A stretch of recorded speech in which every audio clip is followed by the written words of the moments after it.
Hi, I'm Dave. And I'm Matt. And welcome to Sofa Reviews. Today we're watching National Treasure. Released in 2004, it's a Disney movie starring Nicolas Cage.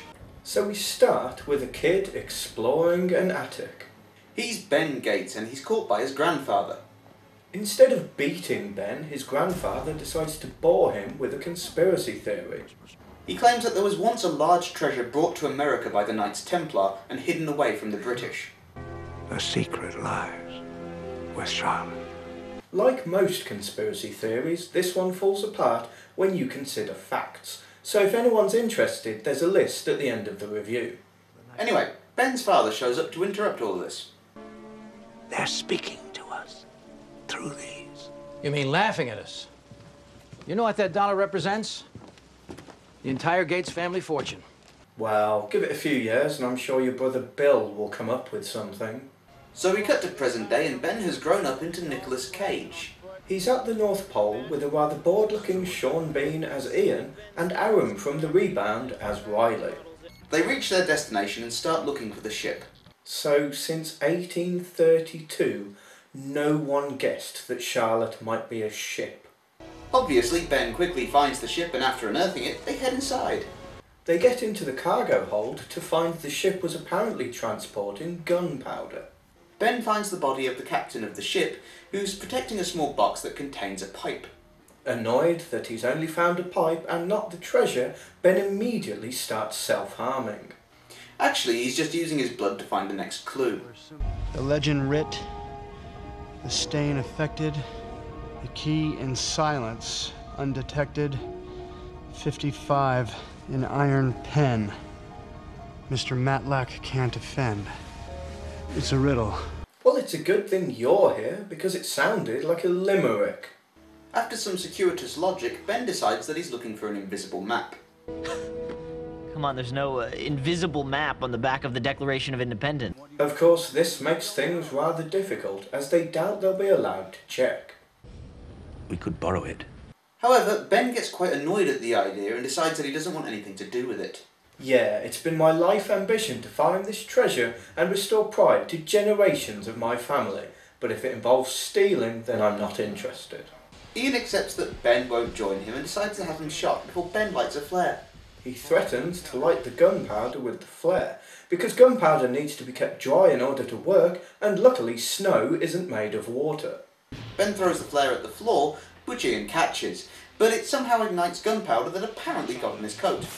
Ian and his goons escape from the ship as Ben and Riley take cover in the lower decks. They somehow survive the huge explosion before making their way to Washington. Having understandably been ignored by the FBI, they go to the National Archives and meet Abigail Chase. And so they end up explaining their theory to her as well. What led you to assume there's this invisible map? We found an engraving on the stem of a 200-year-old pipe. Owned by Freemasons. May I see the pipe?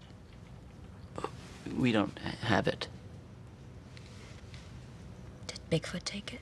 Now that everyone with a brain has dismissed their theories, they resolve to steal the Declaration themselves, because Ben is now okay with stealing as long as it's to spite a British guy. Riley then sets about trying to convince Ben that it's impossible. Because it's the biggest library in the world. Over 20 million books, and they're all saying the same exact thing. Dan Brown is a talentless hack. We then get a run through of the various security systems that they'll have to deal with as the film turns into a heist movie. You know, Thomas Edison tried and failed nearly 2,000 times to develop the carbonized cotton thread filament for the incandescent light bulb. Edison. And when asked about it, he said, "I didn't fail. I found out 2,000 ways how not to make a light bulb." What a prick. Having come up with their plan, we get a montage as we get their dumbed-down version of Ocean's 11. Although that does make this a better heist movie than Ocean's 12. After hacking a camera system, forging some IDs, staining a coin with goo that they sent to Abigail Chase, and setting off a heat sensor, they're ready to go. Ben sneaks in, posing as a worker, before quickly getting changed to attend to the gala. Of course, that evening also happens to be when Ian's planning to steal the Declaration of Independence, as Ben meets up with Abigail. A toast, yeah? To high treason. That's what these men were committing when they signed the Declaration. Had we lost the war, they would have been hanged, beheaded, drawn and quartered, and, oh, Oh, my personal favorite. Had their entrails cut out and burned. British justice. Ben quickly heads off to the toilets with his special glass in order to get Abigail's fingerprint. He uses this to get past the next security check, whilst Ian uses the much simpler unconscious guard method. At the keyboard, Ben uses a special light to reveal where Abigail's fingers had pressed for the password with the goo on them. It's a good thing she never washed her hand between holding the coin and going to check on the declaration. Ian's men take control of the camera, so Riley tells Ben to get out of there. They break in as Ben is about to leave, opening fire into the bulletproof glass. Abigail is now suspicious as to why Ben's there, before he decides to hide in the gift shop. Ben manages to get out, but is followed by Abigail, where they have an awkward chat before the alarms go off. They're about to drive off when Ian's goons kidnap Abigail. After a van chase, Ian gets the declaration as Ben saves Abigail. It turns out that the declaration that Ian has is actually a replica, as Ben escapes with the real one. Back at the National Archives, Agent Sadusky begins his investigation. Meanwhile, Ben explains everything to Abigail. You're that family with the conspiracy theory about the Founding Fathers? It's not a conspiracy theory. Yeah, it's not a conspiracy theory, it's just a theory about a complex plot put into motion by powerful hidden forces. The FBI are soon looking for Ben as he used his credit card at the gift shop. A credit card slip? If only you'd been in contact with microphones during the heist, you'd have known about that. Because they can't go back to Ben's apartment, they decide to go visit his dad instead. This does lead to probably the funniest line in the film. At least I had your mother. Ben explains that he managed to find the Charlotte, but his dad is disappointed. No, but we found another clue that led us here. Yeah, and that'll lead you to another clue. And that's all you'll ever find is another clue. Don't you get it, Ben? Yeah, I managed to work it out despite having never solved a clue or found any others. They start checking the back of the document using lemon juice, even though that's used to create invisible ink rather than reveal it. Because covering the priceless historical document in lemon juice and then heating it with a hairdryer seemed more sensible than trying his little UV torch from earlier on. They reveal a series of numbers on the back, and luckily Ben already knows what they relate to. In this case, the Silence Dogood letters. So it's like the page number of the key text, the line on the page, and the letter in that line. After discovering that his dad no longer has the letters, they tie him to a chair, steal his car, and drive off to the Franklin Institute. For no apparent reason, they hire some kid to translate the code for them. This actually turns out to be quite lucky, as Ian shows up having worked out that the letters are important. Thanks to a nearby bus, Riley works out the end of the puzzle and abandons the kid in order to meet up with the others. Elsewhere, Ben and Abigail are getting some new clothes, and along with tedious conversation, we get to see that Stockholm Syndrome is kicking in. After seeing the back of a $100 note, they decide to head to the Liberty Bell Tower in order to see where its shadow points. Meanwhile, Ian gets the information he needs from the abandoned school kid. Ben removes a marked brick from the wall and finding a pair of glasses that he can use to read the map on the back of the declaration. What? It's just that the last time this was here, it was being signed. That's great. Take your time. There's only a group of ruthless armed men, as well as every law enforcement agency in the country hunting you. They find yet another clue before spotting Ian's men and deciding to split up.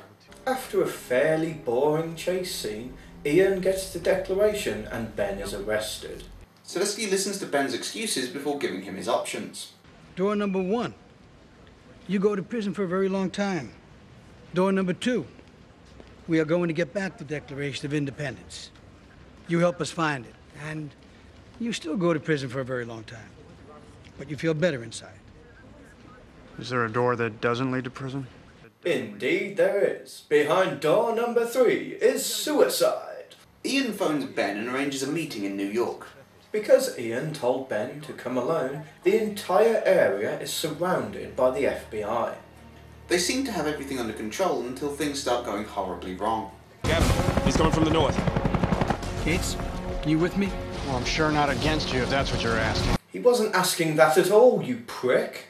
In the confusion, Ben gets instructed to jump off the ship. Sadly, he doesn't die and escapes in order to meet up with Ian. Ian reveals that he doesn't trust Ben and as such has taken his father hostage along with Abigail and Riley as they head into Trinity Church.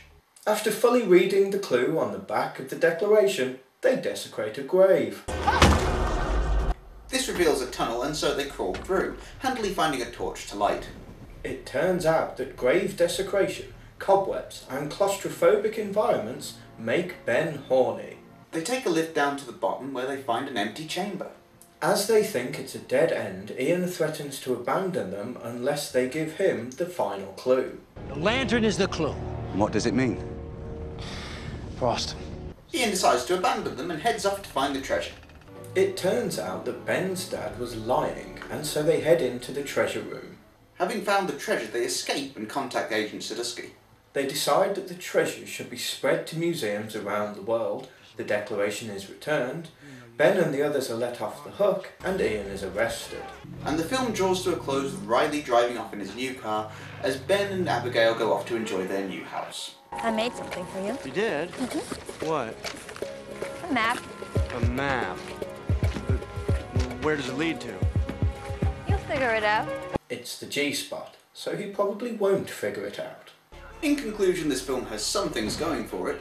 For one thing, it has some pretty good actors in the movie, Sean Bean and Harvey Keitel giving solid performances as to be expected.